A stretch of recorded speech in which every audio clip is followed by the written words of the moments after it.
श्रीगणेशाय नमः। शौनक उवाच प्रकृतं वदसूतत्वं संवादं शङ्करस्य च सनकादिर्विशेषेण सर्वसिद्धिकरं परं नानावतारसंयुक्तं धूम्रवर्णचरित्रकं श्रुत्वा सनकमुख्यास्तं किमूचुर्योगसिद्धये। सूत उवाच धूम्रवर्णावतारस्य श्रुत्वाहं वद संसृतं चरितं भ्रष्टरोमाणः पप्रुच्छुः शङ्करन्विजाः। सनकाद्या ऊचुः नानावतारसंयुक्तं श्रुत्वा माहात्म्यमुत्तमं धूम्रवर्णावतारस्य सन्तुष्टा स्म सदाशिव। अधुना शाधि सर्वेश योगप्राप्त्यर्थमुत्तमं विधिं सुखकरं शीघ्रं सुगमं योगिनायक। शिव उवाच गणेशहृदयं वक्ष्ये सर्वसिद्धिप्रदायकं साधकाय महाभागाः शीघ्रेण शान्तिदं परं। पुराहं गणनाथस्य ध्यानयुक्तो भवन् द्विजाः तत्र मां सरितां श्रेष्ठां जगाद वाक्यमुत्तमं। गङ्गोवाच वद शङ्कर कस्य त्वं ध्यानं करोषि नित्यदा इच्छामि तमहं ज्ञातुं तत्तः किं परमं मदम्। श्रीशिव उवाच गणेशं देवदेवेशं ब्रह्मेशमादरात् ध्यायामि सर्वभावज्ञे कुलदेवं सनातनं। तस्य हृदयं देवी गुप्तं सर्वप्रदायकं कथयिष्यामि सर्वज्ञे येन तं ज्ञास्यसे विभुं। पुरा ज्ञानामृतोऽहं तु तपसि संस्थितोऽभवत् तत्र तपःप्रभावेण हृद्यपश्यं गजाननं। तस्य दर्शनमात्रेण स्फूर्तिप्राप्ता मया प्रिये तया गणेश्वरं विज्ञात्वा योगिवन्ध्यो भवं मुदा। तत्तेऽहं शृणु वक्ष्यामि गणेशहृदयं परं येन गणेशयोगे त्वं निपुणा सम्भविष्यसि। अस्य श्रीमद्गणेशहृदयस्तोत्रमन्त्रस्य शम्भुऋषिः नानाविधानि छन्दांसि श्रीमत्स्वानन्देशो गणेशो देवता। गम् इति बीजं ज्ञानात्मिका शक्तिः नादः कीलकं श्रीमद्ब्रह्मणस्पतिप्रीत्यर्थं जपे विनियोगः। अथ ध्यानं सिन्दूराभं त्रिनेत्रं पृथुतरजठरं रक्तवस्त्रावृतं पाशं चैवाङ्कुशं वैरदनमभयकं पाणिभिः सन्दधन्दं सिद्ध्या बुद्ध्या प्रश्लिष्टं गजवदनमहं चिन्तये एकदन्तं नानाभूषाभिरामं निजजनसुखदं नाभिशेषं गणेशं। श्रीस्वानन्देशाय ब्रह्मणस्पतये सांगाय सपरिवाराय सशक्तिकाय सवाहनाय सावर्णाय नमो नमः। गणेशमेकदन्तं च चिन्तामणिं विनायकं टुण्डिराजं मयूरेशं लम्बोदरं गजाननं हेरम्बं वक्रतुण्डं च ज्येष्ठराजं निजाहितम् आशापूरं द्विवरदं विकटं धरणीधरं सिद्धिबुद्धिवतीं वन्दे ब्रह्मणस्पतिसंज्ञितं माङ्गल्येशं सर्वपूज्यं विघ्नानां नायकं वरम्। एकविंशतिनामानि गणेशस्य महात्मनः अर्थेन संयुतानि चेद् हृदयं परिकीर्तितम्। गङ्गोवाच एकविंशतिनाम्नां त्वमर्थं ब्रूहि सदाशिव गणेशहृदयं येन जानामि करुणानिधे। श्रीशिव उवाच काररूपं विविधं चराचरं नकारगं ब्रह्म तथा परात्परम् तयोः स्थितास्तस्य गणाः प्रकीर्तिताः गणेशमेकं प्रणमाम्यहं वरम्। मायास्वरूपं हृदैकवाचकं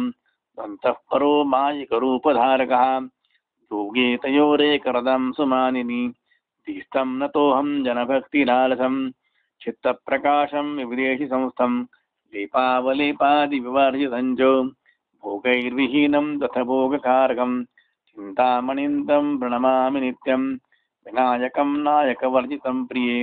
विशेषतो नायकमीश्वरात्मनां निरङ्कुशं प्रणमामि सर्वदं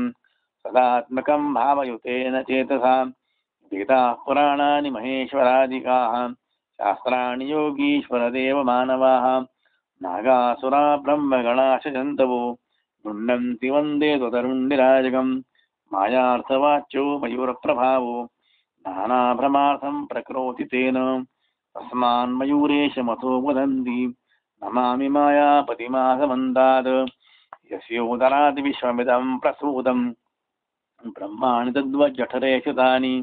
आनन्द्यरूपं जठरं हि यस्य लम्बोदरन्तं प्रणतोऽस्मि नित्यं जगद्गलाधो गणनायकस्य गजात्मकं ब्रह्मशिरः परेशं तयोश्च योगे प्रवदन्ति सर्वे गजाननं तं प्रणमामि नित्यं दीनार्थवाच्यस्त्वतहेर्जगद्गो ब्रह्मार्थवाच्यो निगमेशरम्भः तत्पालकत्वाच्च तयोः प्रयोगे हीरम्बमेकं प्रणमामि नित्यं विश्वात्मिकं यस्य शरीरमेकं तस्माच्च वक्रं परमात्मरूपं तुण्डं तदेवं हितयोः प्रयोगे तं वक्रतुण्डं प्रणमामि नित्यं मातापिताजं जगतः परेषां तस्यापि माता जनकादिकन् श्रेष्ठं वदन्ति निगमः परेशं तं ज्येष्ठराजं प्रणमामि नित्यं नानाचतुस्तं विविधात्मकेन संयोगरूपेण निजस्वरूपं पूर्यश्च सा पूर्णसमाधिरूपा स्वानन्दनाथं प्रणमामि चातः मनोरथान् पूरयतीह गङ्गे चराचराणां जगतां परेषाम् अतो गणेशं प्रवदन्ति चाशा प्रपूरकं तं प्रणमामि नित्यम् वरैः समास्थापितमेव सर्वं विश्वं तथा ब्रह्मविहारिणा च अतः परं विप्रमुखा वदन्ति वरप्रदं तं वरदं नतोऽस्मि मायामयं सर्वमिदं विभाति मिथ्यास्वरूपं भ्रमदायकं च तस्मात् परं ब्रह्म वदन्ति सत्यं तेनं परेशं विकटं नमामि चित्तस्य प्रोक्ता मुनिभिः पृथिव्यो नानाविधा योगिभिरेव गङ्गे तासां सदाधारक एव वन्दे चाहं हि धरणीधरमादिभूतं विश्वात्मिका ब्रह्ममयी हि बुद्धिः तस्या विमोहप्रतिका च सिद्धिः ताभ्यां सदा खेलति योगनाथः तं सिद्धिबुद्धिशमथो नमामि असत्यसत्साम्यतुरीयनैजग निवृत्तिब्रह्माणि विरच्य खेलकः सदा स्वयं योगमयेन भासितं नमाम्यतोऽहं तथ ब्रह्मणस्पतिम् अमङ्गलं विश्वमिदं सहात्मभिः रयोगसंयोगयुतं प्रणेश्वरं ततः परं मङ्गलरूपधारकं नमामि माङ्गल्यपतिं सुशान्वितं सर्वत्र मान्यं सकलावभासकं सूक्ष्मैशुभादावशुभादिपूजितं पूज्यन्न तस्मान्निगमादिसम्मतं तं सर्वपूज्यं प्रणतोऽस्मि नित्यं भुक्तिं च मुक्तिं च ददाति तुष्टो यो विघ्नः भक्तिप्रियो निजेभ्यः भक्त्या विहीनाय ददाति विघ्नान् तं विघ्नराजं प्रणमामि नित्यं नामायुक्तं हृदं प्रियेते विघ्नेश्वरस्यैव परं रहस्यं सप्तत्रिनाम्नां हृदयं नरो यो ज्ञात्वा परं ब्रह्म भयो भयेदिह गङ्गोवाच नाम्नां यद्हृदयं प्रोक्तं त्वया ब्रह्म प्रदम्बरम् न तत्तलानुभवो मे तु तदर्थं वद शङ्कर हे शिवोवाच मन्त्रं गुरुह्य गणेशस्य पुरश्चरणमार्गतः भजतं तेन ते ज्ञानं भविष्यति न संशयः हृदयं मन्त्रराजस्य कथयामि यथा समतः मन्त्र एव गणेशानो न भिन्नं तत्र वर्तते गकारो ब्रह्मदेवश्चाकारो विष्णुः प्रकीर्तितः बिन्दुशिव तथा भानुः सानुनानिकसंज्ञितः तेषां सन्धिर्महाशक्तिरेभिः स मन्त्र उच्यते देवतागणनाथस्तु तेषां संयोगकारकः तेभ्यस्तारमयं विश्वं समुत्पन्नं प्रिये पुरा अतस्तार्युतो मन्त्रो गणेशैकाक्षराकृतिः तारसषड्विधः प्रोक्तस्तन्निबोधः सरेद्वरे अकारो कारकौ प्रोक्तौ मकारो नादबिन्दुके शून्यं विद्धि महामाये तत्र भेदं वदाम्यहम् शून्यं देहि स्वरूपं तु बिन्दुदेह इति स्मृतः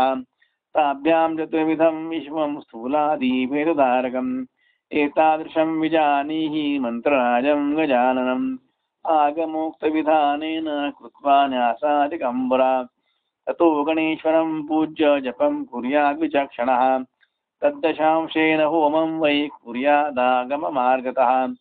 तद्दशांशमितं प्रोक्तं तर्पणं गणपस्य च तद्दशांशमितं देवी मार्जनं तद्दशांशतः विप्राणां भोजनं प्रोक्तमेवं पञ्चाङ्गमुच्यते यथा विधिकृतं चैतत् सद्यैव फलदं भवेत् अतस्त्वं मन्त्रराजस्य पञ्चकं तत्समाचर एवमुक्त्वा ददं तस्यै मन्त्रं विधि समन्वितं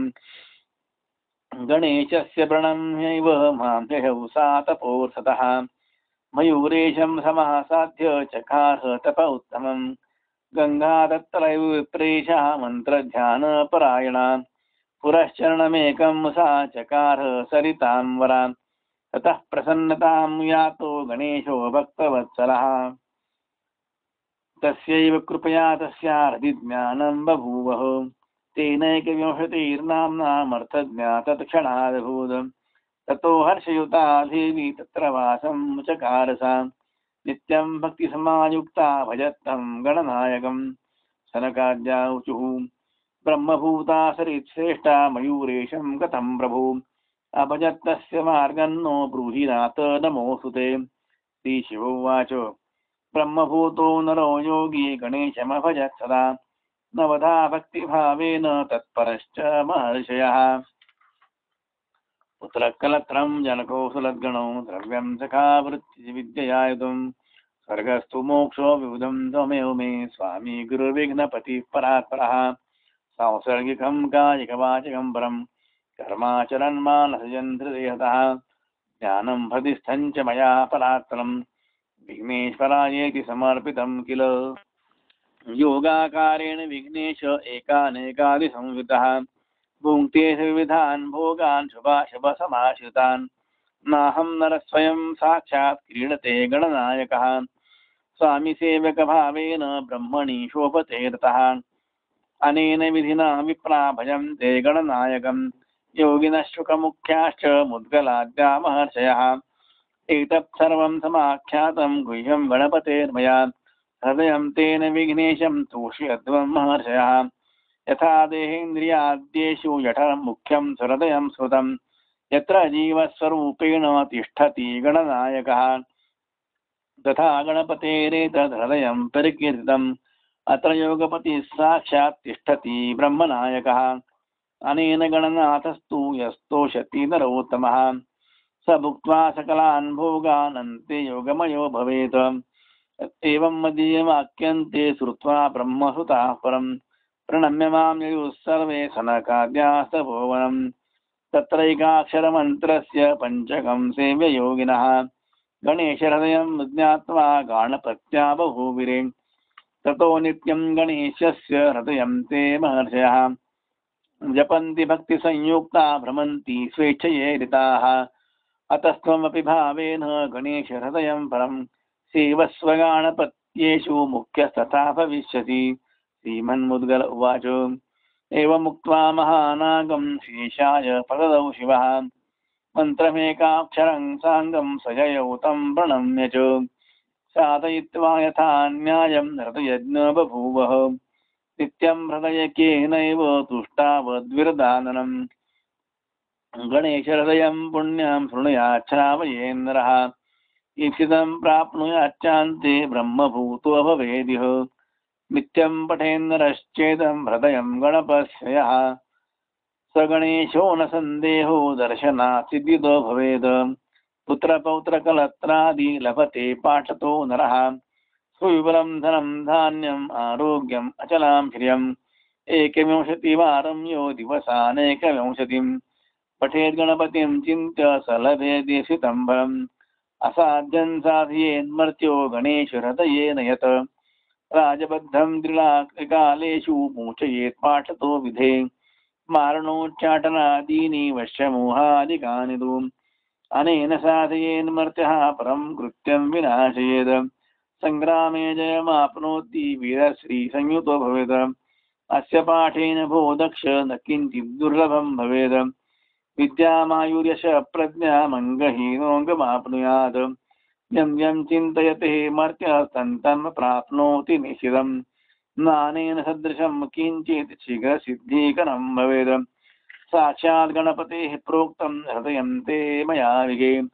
गणेशभक्तिहीनाय दुर्विनीताय विधिविषे अदेयं गणराजस्य हृदयं वै कदाचन